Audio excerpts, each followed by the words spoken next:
thanks for tuning in. So we've got a very authentic British Indian restaurant style prawn jalfrezi. So when I say very authentic, everything is cooked from scratch. Some considerable effort goes into that. All the ingredients are in the description of the video, and if you want to cook all these preparations or mother sauces, the links to the videos are in the description as well. So we've got some tamarind, some butter ghee, we've got some great grey prawns marinating with a touch of turmeric, salt, chilli. We've got some chopped garlic, we've got a little bit of garnish. We're going to use a little bit of this into the sauce as well. Freshly made ginger and garlic, fresh tomato. Then we've got our tomato masala, pre-cooked onions, and the jalfrezi mix. So for anybody that's really into this genre of cooking, I can hand on heart recommend one of my latest books, so the Ultimate British Indian Restaurant Cookery Guide. So over 100 recipes. You're really going to get your money's worth. Available on Amazon, link in the description. So let's get the pan on, and before we do, obviously we've got some base gravy heating right up. Let's just add the ginger and garlic.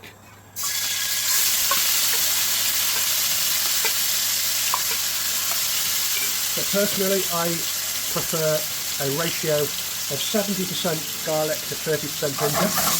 Give that a good stir around. We'll put the raw flavours away from the ginger and garlic.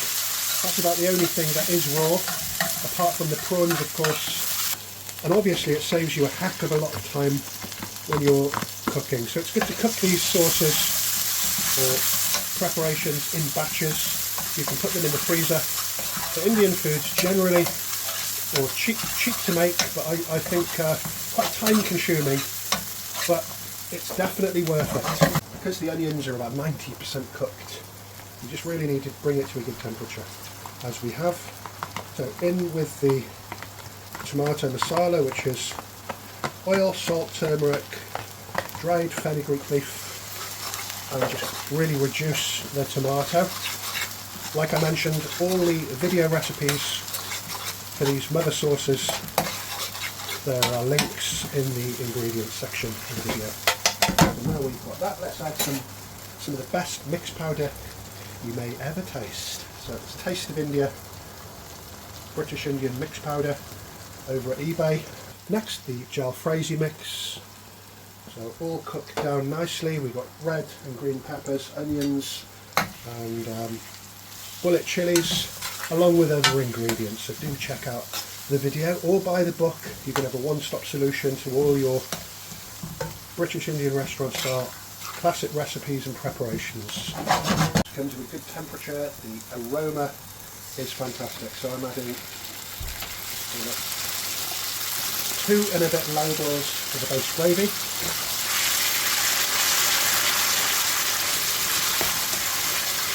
Piping hot in a couple of minutes. Now let's add the prawns. So those prawns are quite a decent size. About 3.5 minutes is optimum cooking time for those prawns. We're going to add some base gravy as well, another 2 ladles. Combine the ingredients and just allow it to come to a ferocious temperature. And next, I think this is very unfair actually. There are 3 portions here and only 2 halves of tomato, so some unfortunate soul isn't going to get their share of tomatoes. But oh well. Let's add some of the magic free, I call them. They're great for garnish. So that's juliennes of ginger, red onion, and freshly chopped coriander, and to that, nice conveniently bottled tamarind, sweet and tangy. So it's a souring agent which has a very Moorish taste if you get into it. And just finally, I'm just going to stir that around. So we haven't overspiced the curry. It's really important not to overspice seafood. You want the taste of the prawns to come through. 1 further minute cooking on a high temperature. The oil split, it's steaming right through. Just going to allow that to rest before serving. And by the way, I just kept a little bit of the magic free, I call it, for garnish.